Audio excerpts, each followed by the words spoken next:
This is the land of Ecuador, and it is good land. 1,000 years before America was known to the world, the Andean peoples worshipped it, and in spirit they still do, for all that they have comes from the land.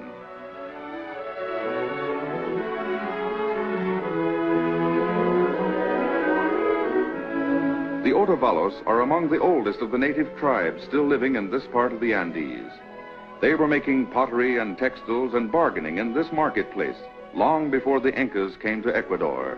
They were planting fields of corn and a strange vegetable known as the potato.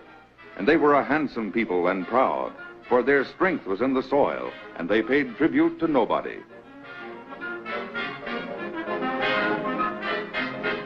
The strength of the Otavalos enabled them to survive conquest by the powerful Incas. It enabled them to survive conquest by the Spaniards, and all that Ecuador is and may become derives from that primordial strength. Because of it, festivals are held, and people are gay, and the marketplace is full.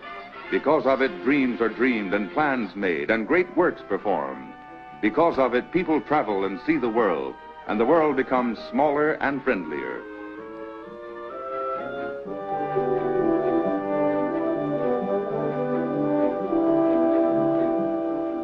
The Spaniards came to Ecuador seeking gold, and gold they found, tons of it. With it, on the smoldering ruins of an Indian city, they built Quito. Many of Quito's buildings stand on the sites of Indian structures, which cover the ruins of even earlier civilizations. There are nearly 60 churches in Quito.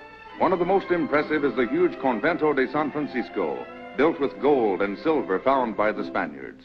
The convento's interior is profusely papered and ornamented with gold. Its main altar is of solid silver. Imagine the brilliance when lighted by thousands of candles.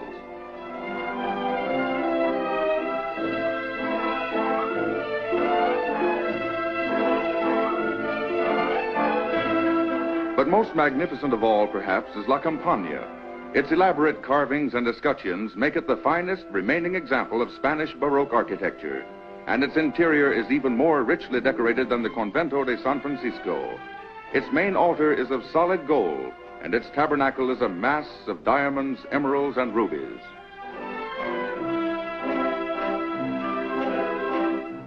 But there's another Quito emerging from this ancient city. Buildings and techniques better adapted to modern life are resulting from a fuller understanding and use of the nation's resources. And this flowering of progress takes many forms. Thousands of people living in the cities now have more leisure for sports and other kinds of recreation. The ponies are at their best on this track above the clouds, and so are the spectators.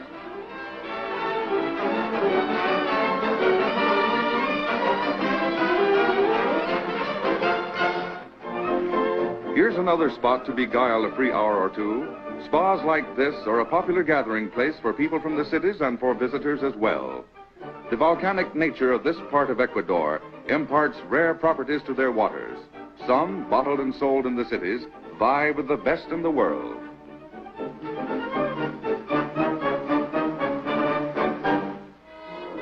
Did you know that the exact geodetic center of the Earth is in Ecuador?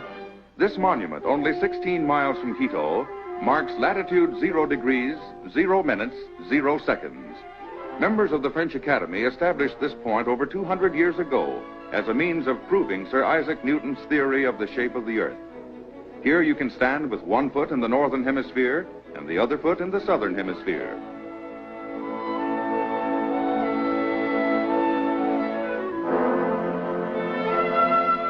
In many respects, the Andean region is Ecuador's oldest. It is also the most densely populated. But it is only part of this rich country which reaches from the Amazon jungles to the Pacific Ocean and holds an astonishing variety of plant and animal life, and peoples, and customs. And it is still not wholly settled, for on the northwestern slope of the Andes, huge virgin territories are being opened to colonization by a new railroad.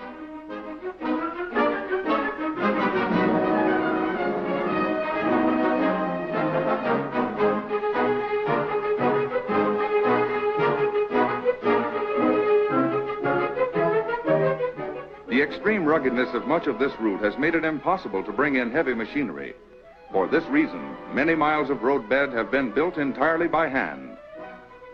But in this region, as in many other parts of Ecuador, the unbroken wilderness will soon give way to farms and settlements. Grains and cattle and temperate zone fruits like plums and peaches can be raised in the higher altitudes crossed by this railroad. Coffee bushes and many kinds of spice trees flourish in the lower altitudes. The rich plains that stretch from the foothills to the Pacific are covered by precious woods, a bonanza for the settler who may have come only to plant bananas or cocoa.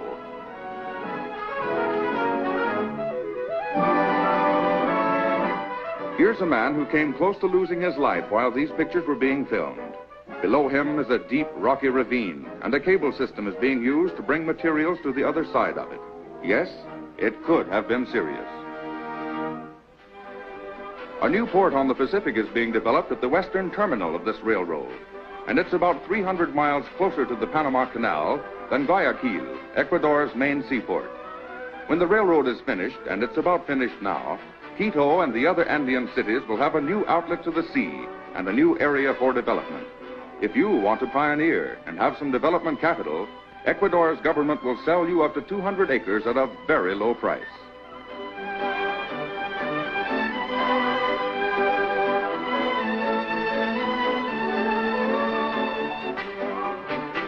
Future visitors to Ecuador will be able to travel almost the entire length of the country, from San Lorenzo to Quito to Guayaquil, entirely by rail. Relaxed, of course, in comfortable restaurant cars. Ecuador is becoming industrialized, and when more of her virgin lands come under cultivation, there will be more cotton for her textile mills. At the present time, although she has plenty of good land, Ecuador has to import much of her cotton and some manufactured cloth besides. Actually, she needs more textile mills and more people who know how to plant and process cotton.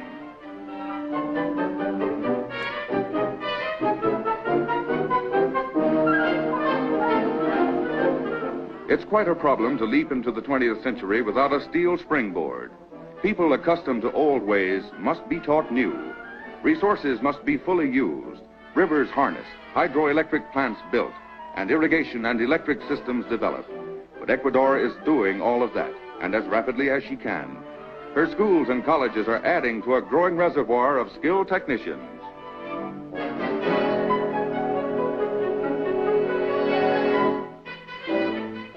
Oil is extracted from the cottonseed at mills like this one in the town of Manta on the Pacific coast.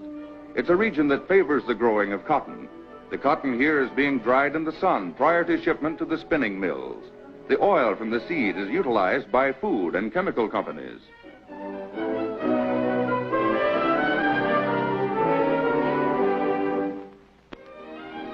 Ecuador's industries today are scattered far and wide. They are revitalizing many an old city and giving employment to people who lack the means and resources to make fullest use of their land. This is Cuenca, in the Andes of southern Ecuador. It's the center of a flourishing hat industry.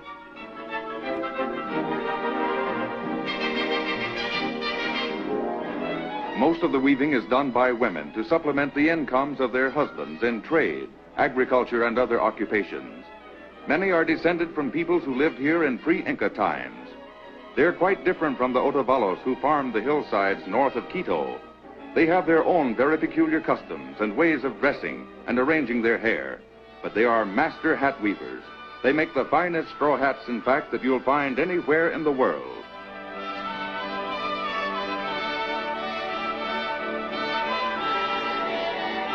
When the Spaniards reached Ecuador, tradition has it, they found the Indians wearing a cloth so finely woven, so rich in texture, and so brilliant in concept that they considered it more valuable than gold. It was woven from fibers peculiar to Ecuador. From this ancient art, they say, came the present-day skills, handed down from father to son and from mother to daughter.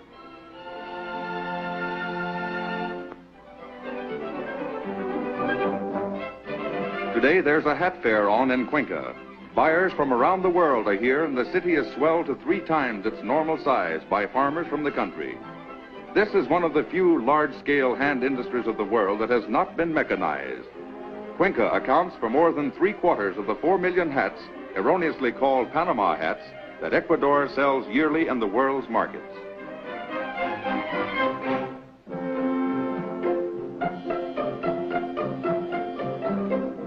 How did the term Panama hat come about? It started with Ferdinand de Lesseps, builder of the Panama Canal. De Lesseps saw several Ecuador hats in a Panama store and bought one to protect his head from the sun. Others followed suit, and when the tourists came to see the eighth wonder of the world, they too bought the hats. Eventually, everybody knew them as Panama hats. Hundreds of hats are bleaching here in the sun.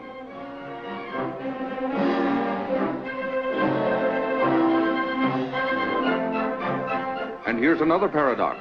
The Ecuador hat did not originate in Cuenca, but on the Pacific coast near the towns of Monte Cristi and Hippy Happy. Even the straw from which the hats are made is brought from the coast.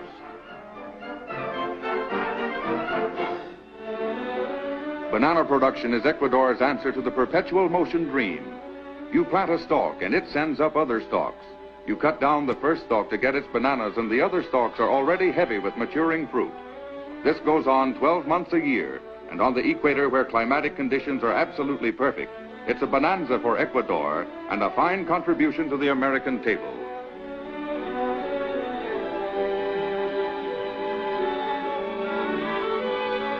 Ecuador, not much larger than Colorado, is the world's largest exporter of bananas. And here's a banana blossom, the cause of it all. The millions of dollars yearly that Ecuador gets from her sales of bananas to the United States and other countries are a big factor in her nationwide modernization program. They're helping build the railroad we saw a while back. They're building more schools, highways, hospitals. It's an astonishing fact, too, that only a small percentage of the good land available for bananas is now being cultivated.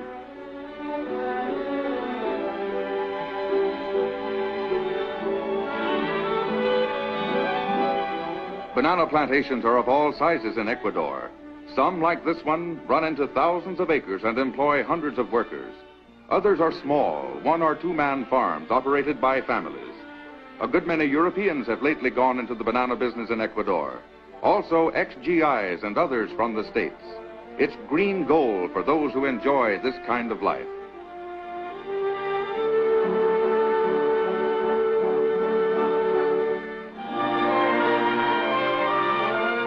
Nearly 2 million stems of bananas a year are produced on this plantation. It has its own dock where fruit is received for shipment to the seacoast. But all rivers leading down to Guayaquil, the center of Ecuador's exports, are carriers of bananas. They go down not only in barges, but in dugout canoes and on huge rafts of balsa wood. Anybody who has bananas to sell can sell them in Guayaquil, where ships from all over the world gather to collect them.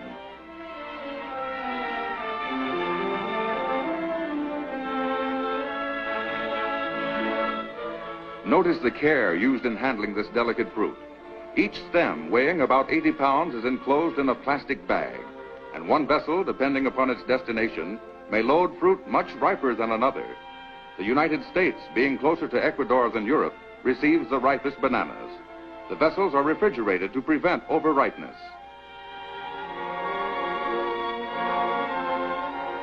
All the exotic products of Ecuador, jungle fruits and spices, cocoa, crude rubber, emeralds and quinine flow through the city of Guayaquil. Here too, Simon Bolivar, liberator of South America, met General San Martin. The final destruction of the Spanish army in America soon followed.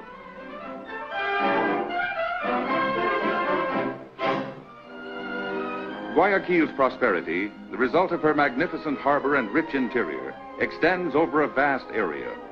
Modern highways now link the city with the Andes and with beach resorts like this one at Playas. And yet, echoes of the past are everywhere present. Boats like these, for example, were probably used by the Incas, even the predecessors of the Incas. They're made of balsa logs and are absolutely unsinkable. And if it's lobster you want, or big fresh crabs or oysters, well, you can get them at any one of a number of seaside hotels and restaurants.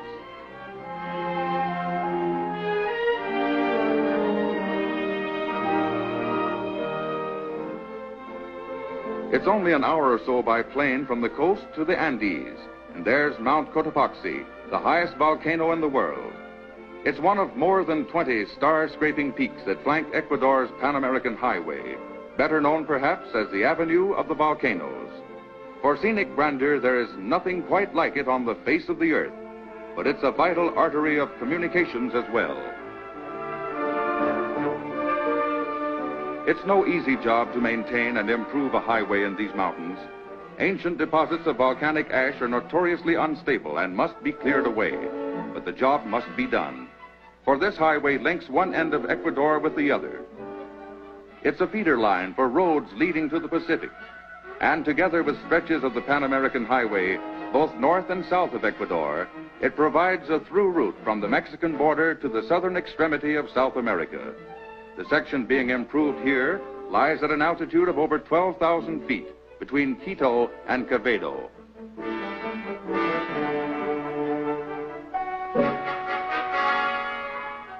Ecuador is spending $35 million for new and improved roads.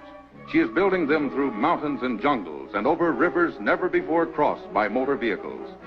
And American machinery purchased largely with banana dollars is a prime factor in these jobs. For she is no longer the land of the Spaniard and the Indian. Her faith today is in modern techniques applied to her huge resources for the benefit of all her people.